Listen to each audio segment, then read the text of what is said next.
1 weekend a month, 2 weeks a year. That was the deal. Join the National Guard, serve your community, respond to floods and hurricanes, and maybe direct some traffic during emergencies. Go to college on the military's dime, keep your civilian job, have a normal life. Then September 11th happened. Some National Guard units ended up spending more time in active combat than the Marines who stormed Fallujah. This is the story of how America's part-time soldiers became full-time warfighters in the longest conflict in United States history. And it starts with a promise that nobody could keep. If you think you know how this ends, if you assume the weekend warrior stereotype tells the whole story, what comes next will completely change how you see the National Guard. Skip ahead and you will miss the moment that makes everything else make sense. Before we go further, hit that subscribe button. Because the stories we cover here, the battles the history books skip over, and the command decisions that changed everything, you will not find this anywhere else. And leave a comment. Do you know anyone who served in the National Guard? Because by the end of this video, you will understand what they actually went through. Let's go back to the year 2000. Picture the National Guard then. These weren't the soldiers deploying to distant wars, these were your neighbors.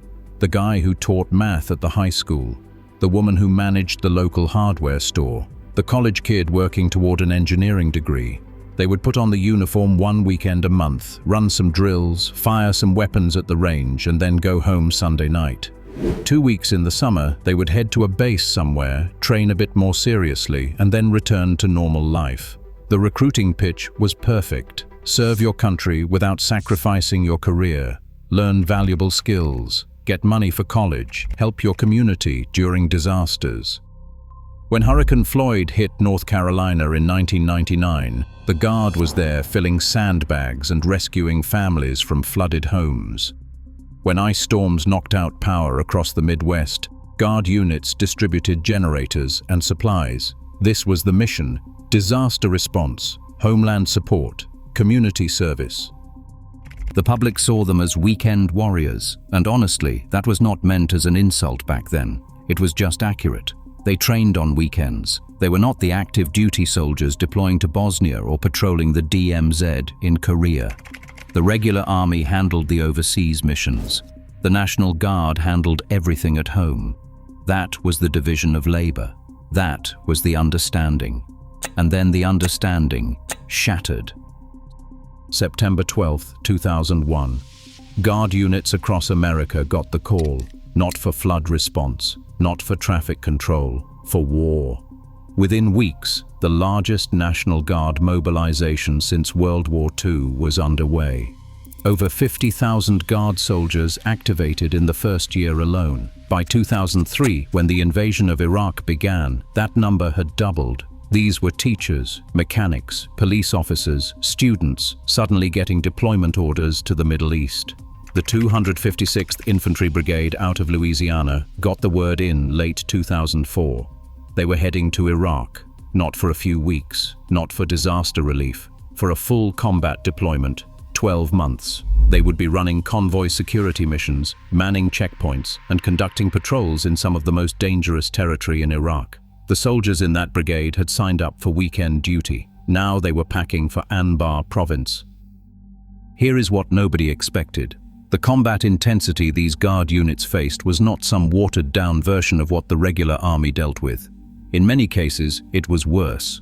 They did route clearance missions, hunting for improvised explosives on roads where insurgents had weeks to plant bombs. They stood checkpoint duty in cities where suicide bombers blended into civilian traffic. They provided convoy security through territory the Marines had fought block by block to clear, only to lose it again weeks later.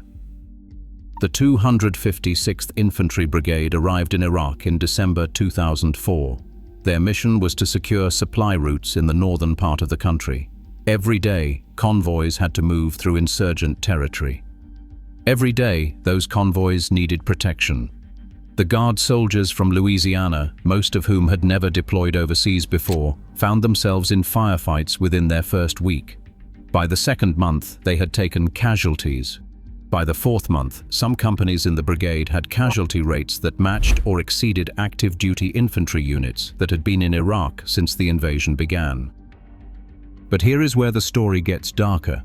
That 12-month deployment, it was extended to 18 months. The stop-loss policy kicked in. Soldiers whose contracts were ending could not leave. The army needed them too badly. So weekend warriors who had signed up for part-time service found themselves spending a year and a half in continuous combat operations. And when they finally got home, exhausted and changed, some of them received deployment orders again within 2 years. Let's talk about what this actually looked like on the ground. Picture the scene. Cleveland High School classroom, September 2004. Students file in for the first day of American history class. The teacher's desk sits empty. He is on a C-130 transport plane crossing the Atlantic, heading to Iraq. His lesson plans for the entire semester are taped inside the substitute teacher's desk drawer. He is 38 years old. He joined the Guard in the 1990s for the education benefits, and he stayed in because he liked the camaraderie. He never imagined he would see combat. That teacher served with Ohio's 1st Battalion, 148th Infantry. Before 2003, their biggest mission had been sandbagging during Ohio River floods. By 2005, they were running mounted patrols in Kirkuk, one of the most ethnically tense cities in Iraq. Their area of operations saw near daily attacks, vehicle-borne improvised explosive devices, sniper fire, rocket-propelled grenades, and mortar attacks on their base. First deployment to Iraq was in 2005, lasting 14 months. He came home, and then he went back to teaching. He got called up again. The second deployment was in 2008, 15 months in Baghdad. He came home. By the time his youngest daughter started high school, he had been gone for most of her middle school years. The third deployment was to Afghanistan in 2011, 12 months. That is 41 months of combat deployments for a part-time soldier. He missed 3 years of his kids' lives. He lost his teaching position because the school district's patience ran out. He came home with traumatic brain injury from a roadside bomb and post-traumatic stress disorder that took years to treat. By the time those students he left behind graduated high school, he had fought in 2 wars. Here is the statistic that captures everything. By the time the United States combat mission in Iraq officially ended in 2010, National Guard soldiers had served over 400,000 cumulative years of deployment time in Iraq and Afghanistan combined. 400,000 years. That is more deployment time than the entire Marine Corps logged in the same period. The part-time force had become a full-time fighting force, whether anyone wanted to admit it or not. And he was not unique. Across the National Guard, stories like this became common. The 48th Infantry Brigade out of Georgia deployed 3 times between 2004 and 2010. The 116th Cavalry Brigade from Idaho spent more total time in Iraq and Afghanistan combined than some regular Army cavalry units. The math became impossible to ignore.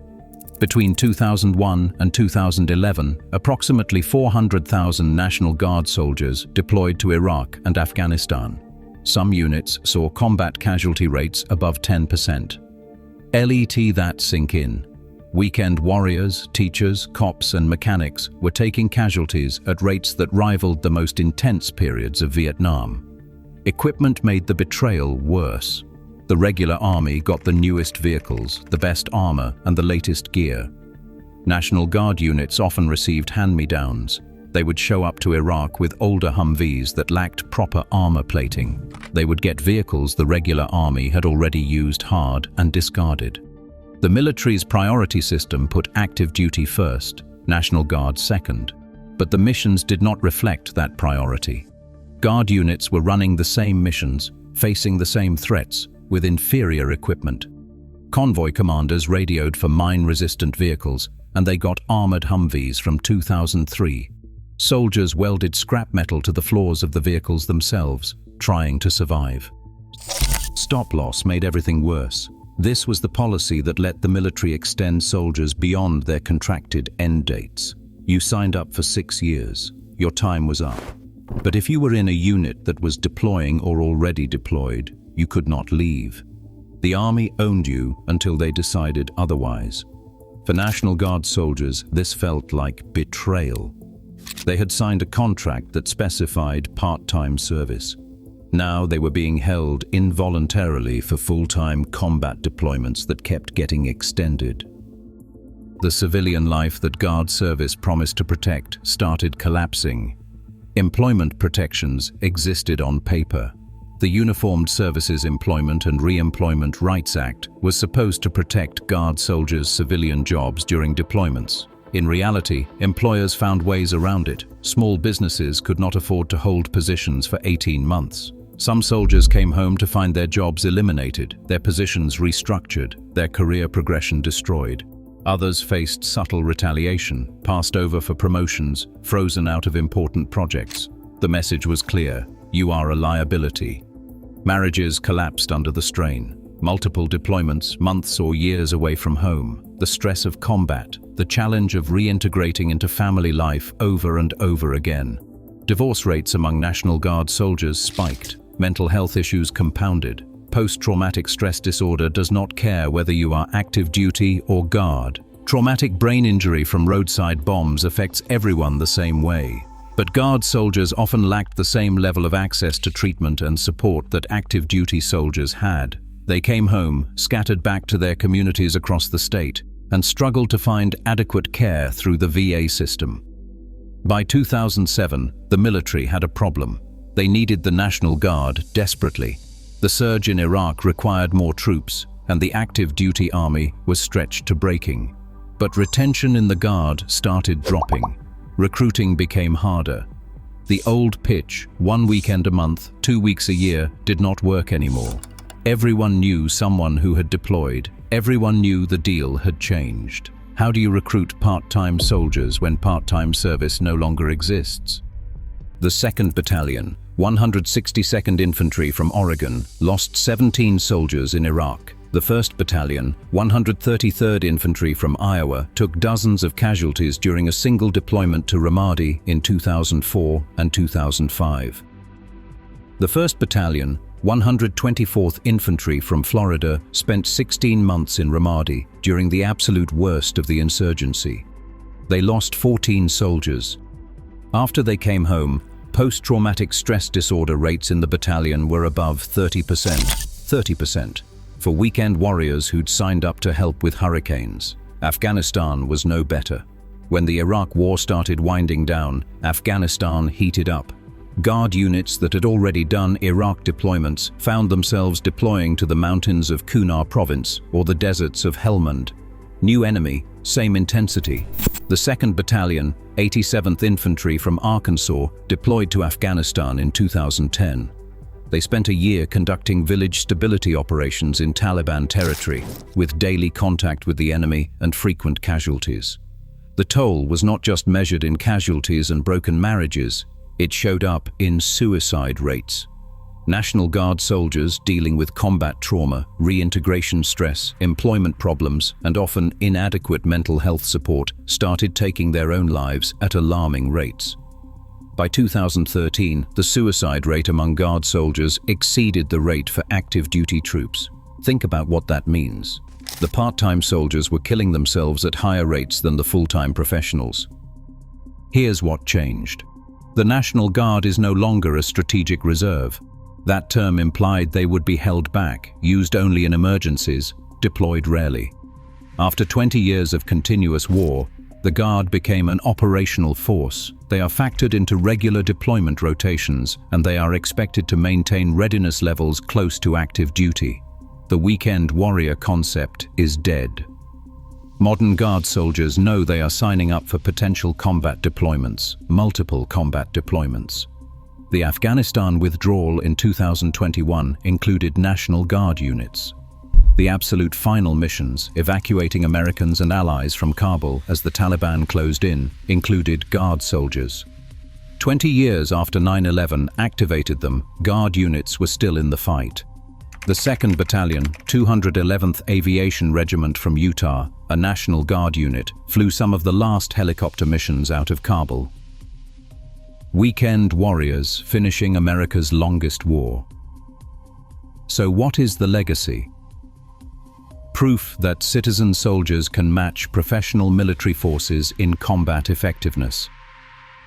The National Guard units that deployed to Iraq and Afghanistan performed at levels equal to, or sometimes exceeding, active duty units. They adapted to counterinsurgency. They handled complex missions. They took casualties and kept fighting. The weekend warrior stereotype died in the dust of Anbar province and the mountains of Afghanistan. But that legacy came at a cost the country still has not fully reckoned with.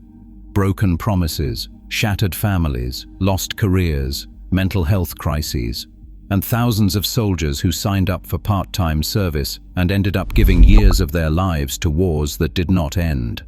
The deal was 1 weekend a month. The reality was multiple combat tours in the longest conflict in American history. Some of those Guard units logged more combat time than active duty soldiers who had enlisted after 9/11. Let that sit with you.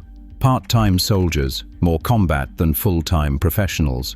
That is not a failure of the Guard. That is a failure of the system that promised them one thing and demanded another.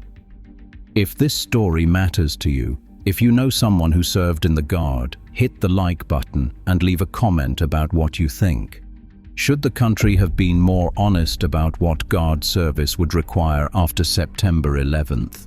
And subscribe, because we are going to keep telling the stories that get buried under the official narratives. The decisions that changed everything. The battles they do not want you to remember. The warriors they promised would only work weekends.